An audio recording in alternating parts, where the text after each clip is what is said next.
Good afternoon, friends. This is our fourth monsoon season program, and this time we are coming with geriatric nutrition. I welcome all of you. Mute check हमारो एक minute नहीं mute ना No, they. we can hear. I can hear. I'm audible. I can hear you. हाँ. एक minute. You are not muted. You are audible. I'm audible, na? Yeah, Yes, because yes. Preeti is saying that means I think on that thing there is no voice volume. Janak bhai, please go ahead. Everything Thank is you. fine. Go ahead. Yeah, okay. So I welcome all of you on FFPI behalf. This is our fourth seminar webinar, which is on monsoon season, during monsoon season, what we have planned. So this webinar is on nutrition, geriatric nutrition, which we usually forget and we don't advise anyone. And the most important topic for this new topic, we have the speaker, Dr. Shilpa Joshi, and I've got Dr. Bharat Bhatt, our GPA president, who will introduce Dr. Shilpa Joshi to you. And there are two panelists, that is Dr. Kamal Pradhan and Dr. Irani. Over to Dr. Bharat Bhai. Yeah, good evening, everybody. First of all, I welcome both the esteemed panelists and my speaker. Now, it is my proud privilege to introduce Shilpa Joshi. It's like, such a, why I call it a pride privilege, because she is as good as my daughter. And she is a practicing dietitian and diabetic educator, a very leading nutritionist from Bombay. She is the director of Mumbai Diet and Health Center. She was a vice president between 2019 and 2021 of Indian Dietetic Association. And now she is currently honorary secretary of All India Associations of Advancing Research in Obesity. She is a master trainer in diabetes conversation maps. She is a course director, National Diabetic Educator Program. More than she has trained 3,000 diabetic educators. She has presented various national as well as international meetings, including American Diabetic Association, the International Diabetic Federation, and International Confederation of Dietitians. Now, may I hand over to Shilpa to brief us on geriatric nutrition, and I especially request her, considering this COVID and all, to give and enlighten us on what you call this COVID immunity raisers also. So over to Shilpa. Thank you, sir. It is indeed an honor. Can you hear me? Little bit louder, please. Can you hear me now, or should I wear headphones? No, ma'am, it's fine. You are audible. Okay. Yeah. Okay. So thank you so much, and it's indeed a proud privilege to be introduced by Dr. Bharat Bhatt. I have deep regards for him, almost like my own father. So thank you so much, and thank you so much to GPA for inviting me here, and thank you for such an illustrious panel. Dr. Irani and all of them have been in practice for so many years. It is humbling to be speaking in front of them. So what I'm going to be speaking about is like what Dr. Janak Shah said, the most neglected topic, nutrition in geriatrics. Now, believe me, my dear friends, it is not only nutrition in geriatrics which is neglected. Nutrition in general is neglected till ऐसा समय आता है कि you cannot do without it. So let's try to understand a few aspects about nutrition in geriatrics. I'm going to give you current ESPEN guideline, that is European Society for Enteral and Parenteral Nutrition, who has come up with specific geriatric guidelines, both general guidelines for older age as well as COVID-related guidelines. So I'm going to talk about both. And at the end, I'm going to take you through a beautiful journey of lot of pictures of food where you will understand what patients feel, because we know, when it comes to us, we have an innate bias of thinking about food. So this is how patients look at food. Okay. So definition of geriatric, what is geriatric population? Older adults are defined as someone older than 65 years of age. So typically when you talk about geriatrics, this is the population that we are looking at.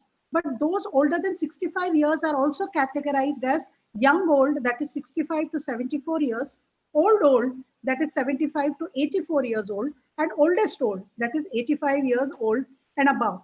But it should be kept in mind that the age cutoffs for geriatric population in Western literature often taken as 65 years, while in developing countries, because lower life expectancy and poorer healthcare infrastructure, cutoff of the geriatric population should be lower in our country, because we also see that we have a whole phenomena.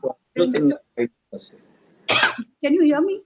Where we have a whole phenomena of metabolic diseases hitting Asian Indians much earlier than required, and therefore we should have cutoff for Indian geriatric population.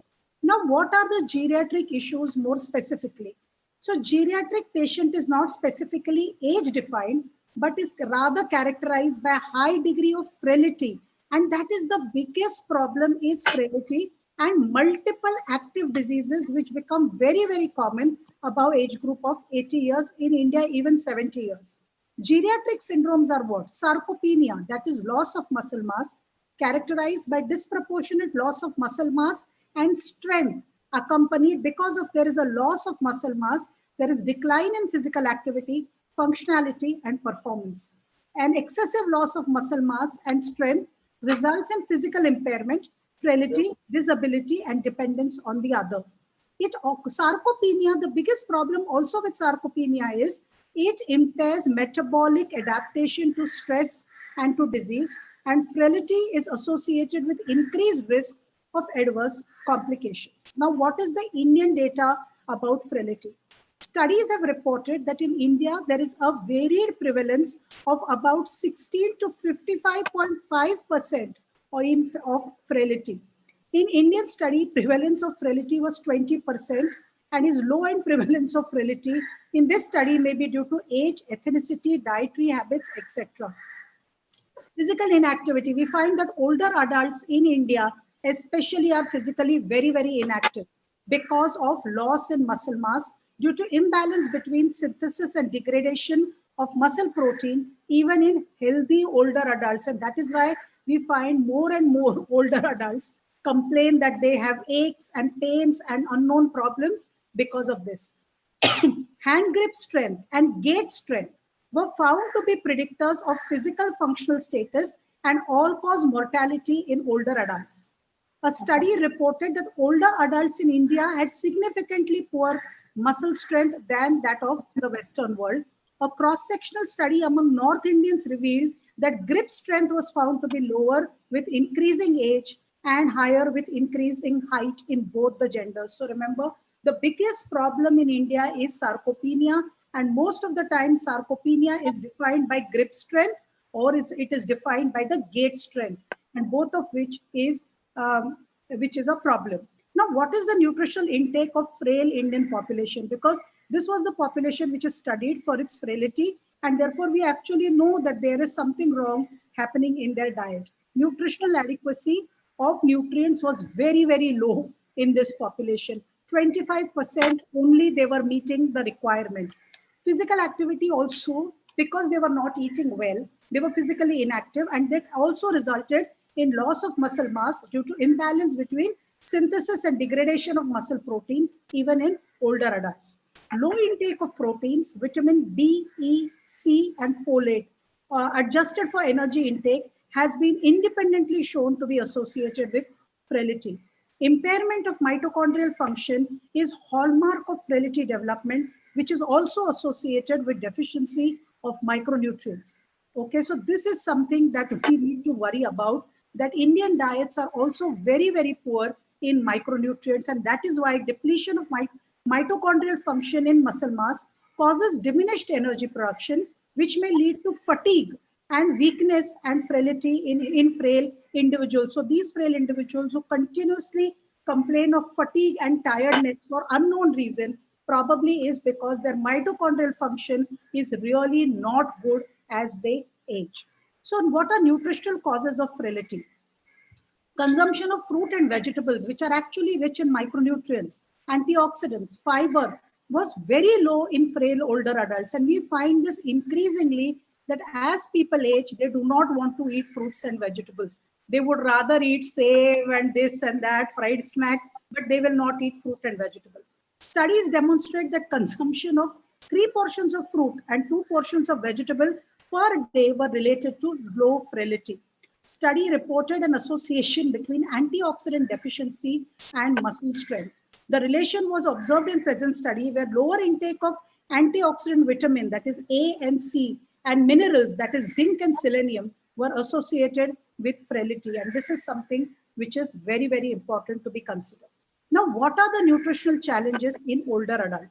So as we know that nutrition is an important modulator of health and well-being in older person, which is leading to risk of sarcopenia and frailty. What are the nutritional challenges? First thing is anorexia of aging. So they do not feel like eating. In acute and chronic illnesses, nutritional problems are widespread, reducing dietary intake in combination with catabolic disease, rapidly leading to malnutrition. So if older adults even get cough and cold or fever, the first thing that they get is anorexia of aging. They do not want to eat food. And there is also an increased risk of dehydration for various reasons with serious health consequences. And a lot of times they are also given a lot of diuretics and other things. And therefore we see dehydration is very common. What are the consequences of malnutrition and dehydration? Increased rate of infection, pressure ulcers, length of hospital stay, increase during convalescence after acute illness, as well as increase in mortality. And therefore, it's very, very important that we look after nutrition of our older adults. So what are the aims of nutritional intervention in older adults? And these are given by ISPEN, that is European Society for Parenteral and Enteral Nutrition. These guidelines were just put out last year. So they are very, very important. They are very, very new and they're very, very contemporary. So geriatric care takes place in different settings. It is acute care in hospital. There can be rehabilitative care. There can be long-term care in institution or in ambulatory settings, or it can be private care in the household, like typically most of the older adults live. Adequate amount of energy, protein, micronutrients, and fluids in order to meet nutritional requirement and maintain or improve nutritional status are very, very important. Maintenance or improvement of function, activity, capacity for rehabilitation, and quality of life, support of independence, and reduction of morbidity and mortality is intended. So thereby what you want older adults to do is eat well, be less sarcopenic, and thereby be independent, so that they feel better, their quality of life is better. Dependence in old age, because of frailty, is a huge issue. Then they tend to get fractures, falls, and other things. While reducing morbidity and mortality is a priority in young patients, in geriatric patients, maintenance and improvement of function and quality of life is actually more important. So quality of life, I think, is the most important indicator in geriatric patient. They need to feel good all the time. Okay, so guideline is intended to be used. Who should use ISPEN guideline? By all healthcare providers involved in geriatric care. They may be doctors, nursing staff, nutritional professional, therapists, but also social workers, welfare workers, and informal caregivers. So all of them should actually look into these guidelines because they are very, very simply given. Now, there are guidelines for each nutrient. I am doing only certain specific ones which have the largest impact. So the first one is energy. How much food should they be eating? So guiding value for energy intake in older persons is about 30 kilocalories per kg body weight. And it has a strong recommendation with 97% of consensus. Now what happens is, as people age, we have been speaking of sarcopenia. Individuals start losing muscle mass, but you often see that their weight does not change. In fact, there are a lot of older adults gain weight. So what is the difference? What is happening? So muscle mass is going down, weight is increasing, therefore fat mass is increasing. So remember, in a lot of them, metabolic diseases set in because of this high fat mass, more specifically type 2 diabetes, cardiovascular disease, blood pressure, all these can happen because of increased fat mass. And therefore, the recommendation that all older adults should be eating 30 kilocalories per kg body weight does not hold true. Because resting energy expenditure, and this is the point which is given, resting energy expenditure tends to decrease in individuals who are high body fat percentage. In such individuals, we look at giving about 20 kilocalories per kg body weight. But it should be kept in mind that what is the other comorbidities of the patient. If the patient is hospitalized, if patient is on enteral feed, then there are other factors. So guiding value needs individual adjustment regarding all relevant factors. Gender, very, very important. Nutritional status, if the patient is malnourished, before the patient came to you, then their requirements are way higher. Physical activity, is the older adult be able to move about on its own, and clinical condition, is there diabetes, blood pressure, hypertension, hyperlipidemia, hyperuricemia, renal failure, there are so many things, cardiac failure which can happen. In addition, the aim of nutritional support, that is whether you want weight maintenance, you want weight increase or decrease, and acceptance and tolerance. In older adults, very, very important is acceptance and tolerance. Lot of people want to give a lot of things to eat to older adults, but they will not accept it. And lot of times they may accept it, but they cannot tolerate it. This is seen more often in proteins, where we have older adults coming to us who are strict vegetarian. We tell them, please eat dals, please eat dairy, and they will say, madam, dal khate to gas banta hai, doodh pite to diarrhea hota hai. So here they want to eat, but the point is the tolerance is very, very poor. The next guideline is for protein, and remember, this guideline is very important because there is a strong consensus and 100% agreement. What is this guideline? That the protein intake in older adults should be 1 gram per kg body weight. Remember, Indian data shows that an average Indian, that is you and me included, and I have done a study on dietitians of India where even dietitians consume only 0.6 gram per kg body weight of protein, and they are one of the most conscious lot. So remember, others do not consume more than 0.5 gram per kg body weight of protein, and this is the reason why Indians get frailty much earlier as compared to their Western counterpart. Because how will you generate protein without eating protein? So therefore, this is something that we need to talk about. We need to talk not only to people who are older, but even young people coming to you now are soon going to get old. So please start young, start investing in protein where you are young, exactly like you invest in mutual funds or in fixed deposits when you are young and reap the benefit when you become old. So you can't start investment at old age. You have to start investment very, very young. So if your older adults are accompanied by their young children or grandchildren, it is imperative that you have to tell them to invest in protein. I always tell everybody, please invest in protein. It is 100%. There is no risk. Jaisa mutual funds mein niche likh ke aata hai na, it is subjected to risk and market swing. Protein is subjected to no risk unless your kidneys fail. So unless there is CKD, everybody should be eating good amount of protein, that is up to a tune of 1 gram per kg body weight. And this is something I think all Indians need to understand, and frailty, grip strength and great strength will be maintained for much longer. In fact, Dr. Anup Mishra had done a study to study grip strength or sarcopenia in younger people.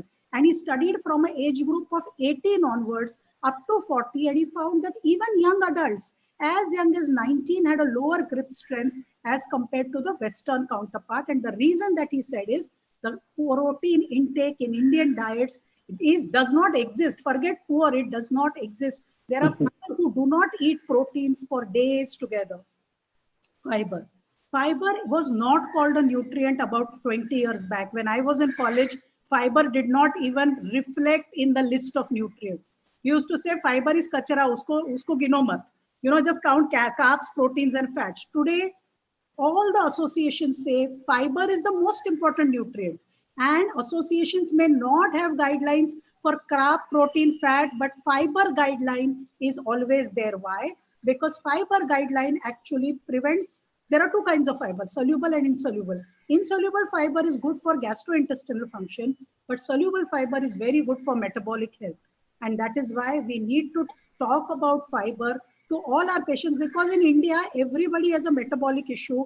unless proven otherwise. You know, I always say कि सबको diabetes है, वो दिखाओ कि नहीं है, blood test करके पहले दिखाओ कि there is no diabetes, the sugars are bang normal, the lipids are bang normal. That's a rare event. Most of the people will have certain abnormalities. So remember, there is about 25 grams per day of fiber is very, very important because it is adequate for normal laxation. And we find that as individuals become older, their guts become weaker, and therefore they show a lot of constipation as they grow older. So fiber is very, very important. So omit, there is no reason, even in enteral nutrition, if you're giving a tube feed, whether it is gastrostomy, jejunostomy, there is no need now to omit dietary fiber. It is the most important part of nutrition.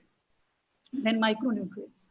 Micronutrients, again, there is a consensus guideline with about 91% agreement that a lot of older adults tend to have decreased bioavailability problem because of a gastrointestinal issue, malabsorption issue, lot of time. So they will have atrophic gastritis or impaired B12 absorption, calcium and iron absorption, and therefore micronutrient deficiencies are very, very rampant in older adults. Also, our diets are very insufficient. So for example, vegetarian diet does not provide any B12, does not provide any D3. So you want to give it to older adults. And now with COVID around, we have seen that there is a lot of relation between vitamin D sufficiency, vitamin B12 sufficiency, zinc sufficiency, and prevention of complication with infections like COVID. So you want them to take these micronutrients if their diets are inadequate or they have issues. So what is the guide to nutritional care process for older adults? So this is what has been recommended by ISPEN, that you screen every adult for malnutrition. Now remember one thing, malnutrition does not mean thinness. So, you know, typically when somebody says malnutrition, all you can think of is those emaciated kids with kwashiorkor or marasmus. That's not malnutrition. The new definition of malnutrition as per WHO is that malnutrition is undernutrition and overnutrition. So anybody who is obese or anybody who is underweight are both malnourished. Besides that, there are a lot of blood parameters for malnutrition. You could do serum albumin, you can do a lot of serum vitamins, hemoglobin, they are all indicators for malnutrition. If there is malnutrition, you need to do an assessment of nutrition status, find out nutrition deficit, and find out the causes underlying nutrition deficit.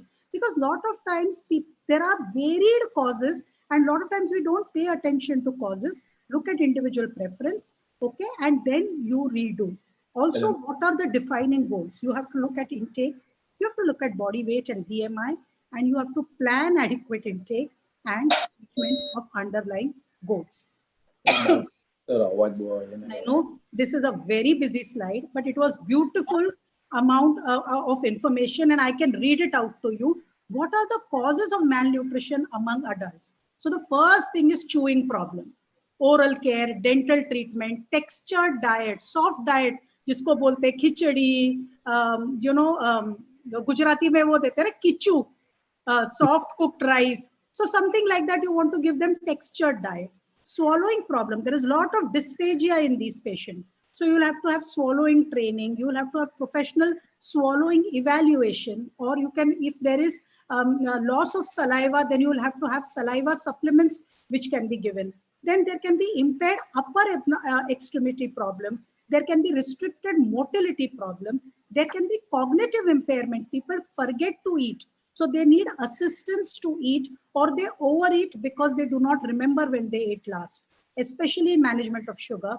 There is depressive mood. So a lot of times when older adults live on themselves alone, they are so depressed that they don't want to cook and they don't want to eat. I have had faced this issue with a lot of patients in this COVID time where older adults were living home alone. There were no maids, and therefore, and they didn't know how to buy groceries, how to cook food, because they had to do, dishes, they had to do pre-preparation. So it was becoming very, very depressive. Also loneliness in today's time.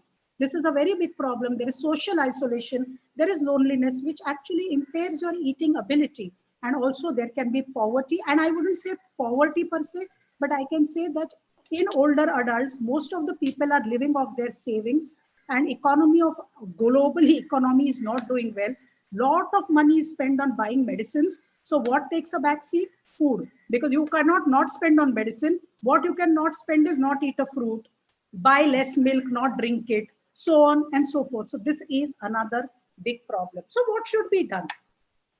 Healthcare professionals, that is doctors like you, as well as informal caregivers, should be offered nutritional education in order to ensure awareness of basic knowledge of nutritional problems and thus promote dietary adequacy in older people.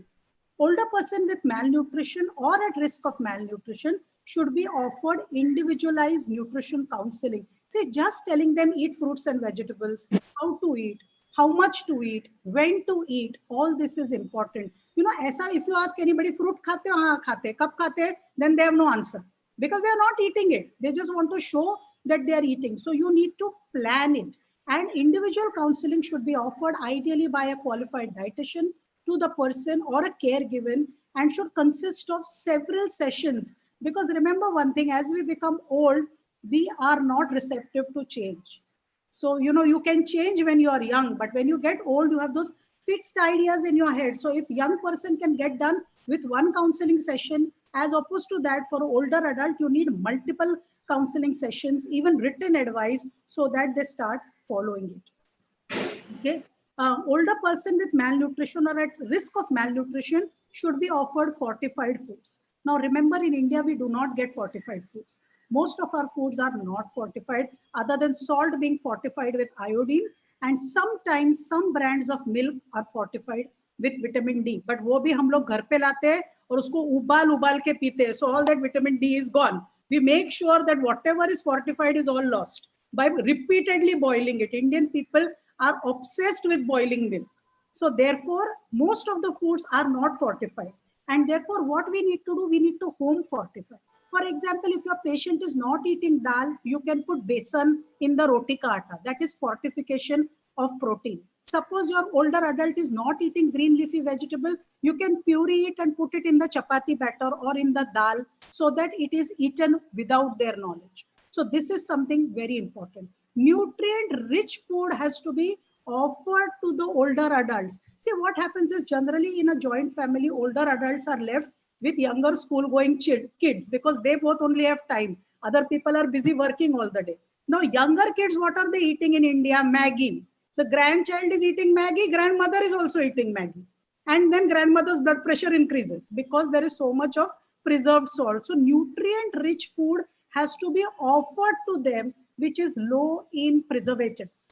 Then older people are at risk of malnutrition, and therefore foods which are good for them like khichdi, vegetable puree, porridges, so things like that should be offered. Lot of older adults, because they can eat very little, they suffer from malnutrition. So therefore there are ONS, that is oral nutritional supplement, what we call in simple language as protein supplements or protein shakes.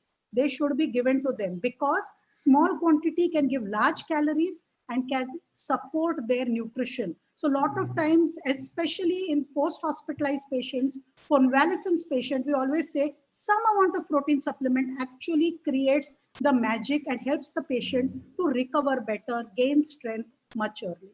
So this is the algorithm for COVID patient, which is being given. So what you have, you have to check for malnutrition. So there are two kinds of patients which are spoken to here.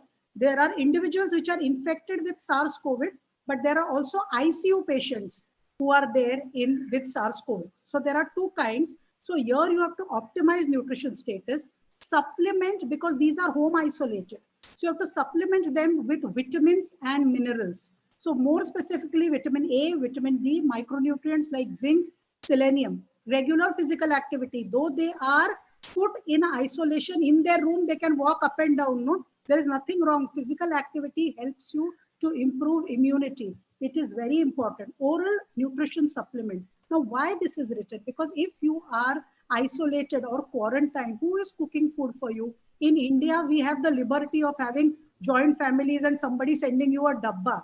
These are European guidelines where there is no dabba sent to anybody. So you have to have oral nutrition supplement because otherwise you're ordering pizza and eating pizza, right? So that is not nutritious. Even in India, I have my own friend who is quarantined in one room, her husband is quarantined in another room. and maids don't come, what are they going to eat? She is literally living all her quarantine time on oral nutrition supplement because that gives you strength. I am not marketing oral nutrition supplement, but it becomes very, very important at this point. And if then they cannot eat due to any reason, then enteral nutrition can also be offered, especially if there is gastrostomy, if they are in ICU and there are other chest complications, then they can be offered that. Now, what happens in ICU? There are medical nutrition in intubated patient. There are standard guidelines for intubated patients, how to be used, how much to be given. So there are standard guidelines for that. They have to be followed. What kind of tube has been put in them, depending on that, what kind of supplement has to be used. That is very, very important. And then post intubation, when the tube is removed, remember there is a lot of dysphagia in this patient. There is a lot of pain after they are extubated. So at that point, again, they are only left on oral nutrition supplement, because when they try to eat masaledar or even food with salt, there is a lot of pain and hurt by which happens. So that is, it's better to give them oral nutrition supplement just post extubation. So post-COVID nutrition. So this is something which is very important. Long-term prognosis of patients surviving intensive care is affected by physical, cognition, and mental impairment that happens after a ICU stay. Patients are very, very psyched when after ICU, they go home because they always feel they're going to fall sick again. Loss of skeletal muscle mass and muscle function may be a tremendous and a major problem in ICU, because when you are in an ebb phase, you're losing everything. All your muscles are being broken down and you are fighting an infection. So loss of sarcopenia or loss of skeletal mass is a bigger thing. It is more, happens more to older adults especially with comorbidities. Now there are only a handful of older adults who do not have comorbidities. Most of the older adults will have some comorbidity or other. So they are more prone to catabolism, and therefore their nutrition has to be taken care more. There are no definitive guidelines as yet where you can say that for older adults give this much.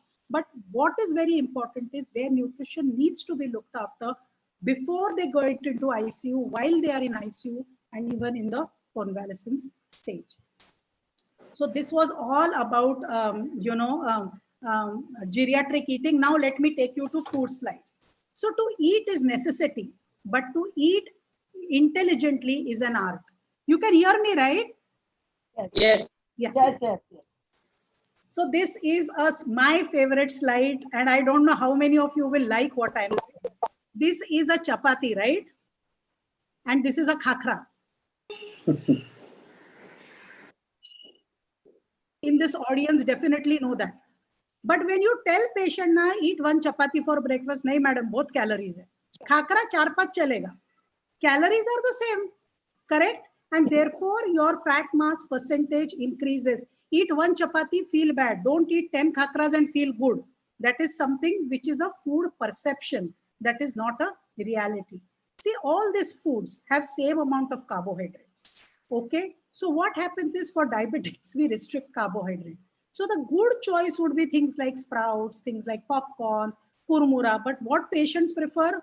Pasta, sugar, jaggery, very little amounts that can be eaten for same amount of carbohydrate. Alternative exchanges. These are very, very important. These are all, most of them are soft foods which our older adults can eat. So this much rice ke badle, they can eat that much upma, that much oats, that much dhokla, that much uttappa, or they can even have chapati if they have good dentation. Now, Mari biscuit. In India, people behave as if Mari biscuit is God's gift to mankind for their better survival. Remember Mari biscuit, and I have nothing against Britannia or anything, okay? I do not have anything against it. The reality is Mari biscuit is made from maida. Mari biscuit does have sugar and it has a lot of fat. But when people eat 4-5 Mari biscuit in the morning with their cup of tea, they don't blink an eyelid. But look at this thepla. It has same calories as Mari biscuit. But when people, they don't want to eat thepla. And they will say, if you tell them, raat ko bana ke rakho aur subah khao, then they will say, कि नहीं हम बासी नहीं खाते. तो Mari biscuit Britannia subah bana ke bhejti hai aapke ghar pe. Correct? So remember one thing, eating homemade food is very important. तुम्हारे घर का बासी खाना, stale food of your house is far better then store-bought food of any kind. Instead of eating 5 Marie biscuits, you can eat a fruit. Okay, so and you don't have to eat expensive fruits like apples. You can eat a cheap fruit like guava, which is even more healthier. So National Institute of Nutrition has said guava is the king of fruits, not mango. It is the richest in micronutrients among all fruits.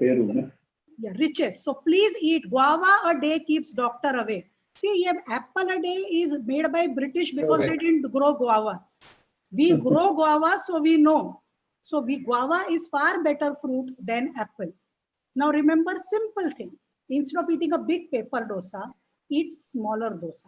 Instead of eating a big set idli, eat smaller idli with sambar. This is just a simple modification which older adults can do to prevent sarcopenia. Instead of eating that much food, you can eat a small. So don't go to Thakkar Bhojanalaya in Mumbai and eat a big thali. Eat little bit food that is cooked in your house, which is much more healthy. Okay, this is specifically for diabetes. So a lot of people who have asked us is, can diabetics eat rice? So if there are Maharashtrians in this group, this is called mood in Marathi, and there is dal put on it. Now look at the proportion of rice and look at the proportion of dal. Will we be deficient in protein or no? And this rice is sticky rice, which has a high glycemic index, can raise blood sugar very, very fast. Instead of that, if you have to eat rice, A, eat half the quantity, and B, eat a rice which is separated so that you need a lot of chewing of that rice. And when you eat that rice, blood sugar increases, but increases very, very slowly as compared to soft, mushy, glutinous rice. Okay, so instead of eating just rice, you add a dal, or you add a curd, or you add a pulse. It automatically helps you to decrease blood glucose. Instead of having a fruit bowl, with fruit, try to eat nuts. If you can't just eat nuts, powder them and mix them with your fruit and eat them. That will help you to control your blood sugar. Eating a bowl of fruit can never decrease your blood sugar. Fruit and nuts together will help you to decrease blood glucose. Adding, like I said, green leafy vegetables to the atta, very, very important. It reduces blood glucose, makes the food more appetizing, and also looks very, very pretty, correct? Adding organic acids. So for example, in poha, add a squeeze of lime. On upma, add a squeeze of lime. It will reduce the glycemia of the food. Blood sugar will rise much slowly as otherwise. Now, this is something which is very important. Remember, this is how globally you are advised to eat. So this is called as the plate partitioning method. So this is your thali at home, and I have specifically taken apna Indian thali to show how it looks. So remember, you have to divide thali into 4 parts. 1/4 part has to be raw vegetables. So it can be anything. I have shown kakdi gajar because the day I did it, I had only that at my house. Half plate has to be full of cooked vegetables. So there can be leafy and there can be non-leafy. 1/4 plate has to be full of proteins. I have put all options. You can choose any one. There can be paneer, there can be dahi, there can be sprouts, or there can be dal, or there can be all four. It doesn't matter. But it has to fit 1/4 of the plate. And only 1/4 of the plate should have a carbohydrate. It can be either roti, or it can be rice, or it can be potato. Remember, potato is not a vegetable. Potato is a starch. So if you eat batata ka bhaji and roti, you have eaten 2 rotis. You have eaten no bhaji. So remember, this is something which is very important. You can do it with veg. You can do it with non-veg. For non-vegetarians, it's very, very important that please eat a lot of veg. You still eat salad. You still eat vegetables. Same food eaten differently. So this is my ghar ka plate where I had made rajma. So now if you have to eat rajma rice, you eat half a plate of rice and eat rajma and dahi with it. Obviously, weight will go up, blood sugar will go up. So instead of that, take little rice, take rajma, dahi, and take a lot of salad. It's the same plate partitioning method, but in a smaller plate. Now, what is the plate for diabetic and non-diabetic? So normally what people do with 4 idlis, they eat half a bowl of sambar and chutney. So if you have to make this plate diabetes friendly, Just remove 3 idlis and add 1 bowl of sambar more to it. It becomes, so every 2 bowl of sambar you eat, you can eat 1 idli. So if you have to eat 4 idlis, you have to eat 8 bowls of sambar. Nobody eats that. Therefore, you will eat only 2 idlis and automatically blood sugar will get controlled. Order of eating is very important. See, as Indians, what do? We start with roti. We cannot start with roti. So once the plate is served, first eat the dal, chamchi se, by itself. Then eat the salad. Then eat the sabzi, because we saw that 3 exchanges of vegetables are required to decrease frailty. Then eat 1 vati of dahi. Once you have eaten that, for this roti, take more dal, take more sabzi, take more salad, take more dahi. You will not eat 1 roti. You will eat only half a roti. Blood sugar will come in place. Frailty will go away. That is something which is very important. Most of the older adults do prasad at least once a time a day. And then yesterday was Janmashtami. So कुछ बनता है सबके घर में, खीर बनता है, लाडू बनता है. Please, as older adults, you should only have fruit as prasad and not mithai. God doesn't eat it, only you eat. Therefore, God has no health issues, only you have. So please make fruit as a prasad. It's a good sanskar to give it to your grandchildren also. Like you give other sanskar, khane ke sanskar are equally important. Food is also a sanskar. So if you give good sanskar of eating fruits and vegetables, they will stay with your grandchildren all your life. Also healthy swaps. Instead of eating all this kachara, bundi and chivda and whatever, naan katai and kurkure, you can eat poha, you can eat upma, you can eat thali pit. This is like some Maharashtrian dishes, but there can be more. They can be regional dishes which can be eaten. So in conclusion, nutrition is an important part of life. Good nutrition is cornerstone of good health at all age groups, but especially in older adults. Good food habits prevent metabolic disease and delay its progression if they are already present. Malnutrition includes under and overnutrition, and both are disastrous in older adults. Lifestyle modification, which includes nutrition education and understanding of physical activity, is important and the only strategy to live a healthy life. Thank you so much for a patient hearing.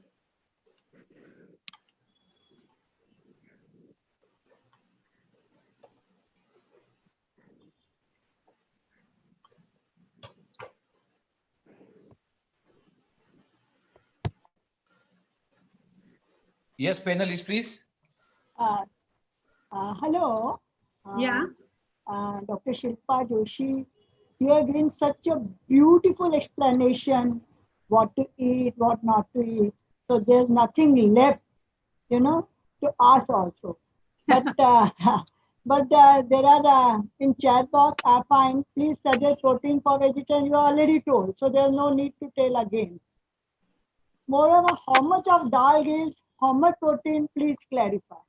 That is another question. What is recommended is 1 gram per kg body weight. But hello, can you hear me?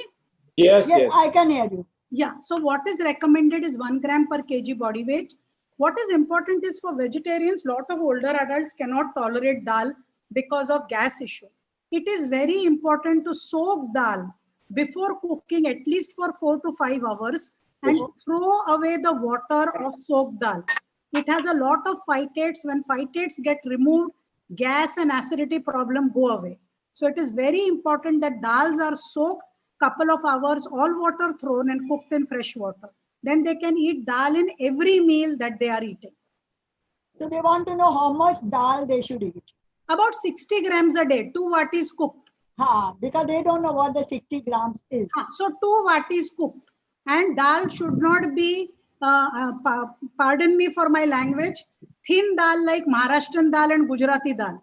It has to be thick dal like a Punjabi dal. Matlab ghee mat dalo, ghee kam dalo, but the consistency of dal has to be thick because dal pet mein jani chahiye, pani nahi.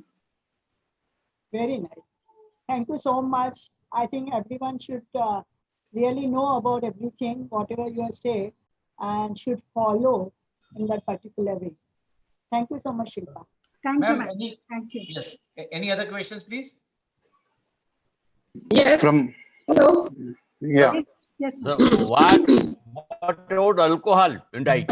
Ma'am आपका Okay. Video ma'am आपका video नहीं So, दिख रहा है sir, शायद. alcohol cannot be a recommendation.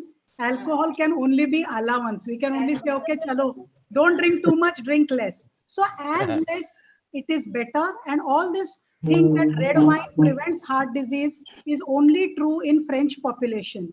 It is not India. true for Indian population at all. So, minimum drinking about 1 peg of hard liquor or 2 glasses of wine are something that are allowed Within a week.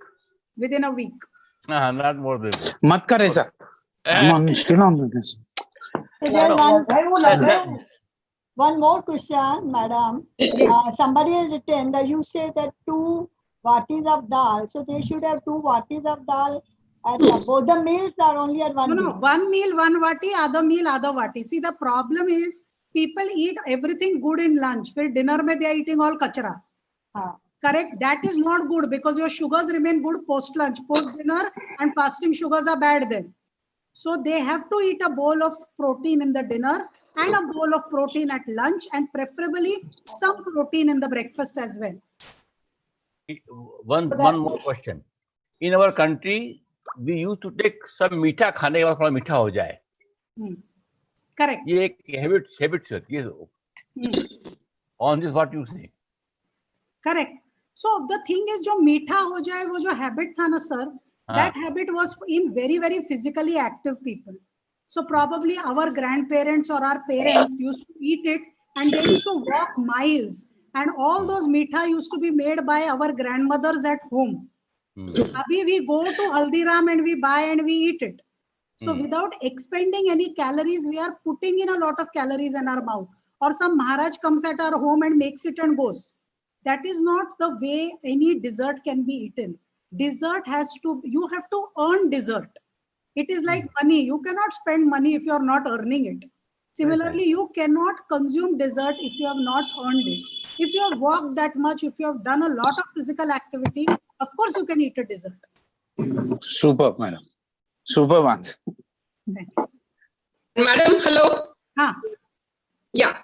As you said that, you should start young. Don't start changing your food habits when you're old already. Correct. So how should one adapt to change eating habits as one grows older and older? See, first thing, na ma'am, that one has to understand the biggest problem that we dietitians face in our practice is everybody wants a variety. Yeah, I think in India, food is given far too much importance. You eat 2 square meals a day, that is what is required. People in India, when they sleep, they think 80% of the housewife or homemakers will think, abhi kal नाश्ते में क्या बनाने का? फिर नाश्ते के बाद lunch में क्या बनाने का? I think we are obsessed thinking about food and the variety rather than nutrition. So I think it is very important if you have young kids at home, emphasize on eating what is called as a square meal. Dal, sabzi, roti, chawal. That's it. You're not going to get anything else. And in mid-time, eat fruit and nuts.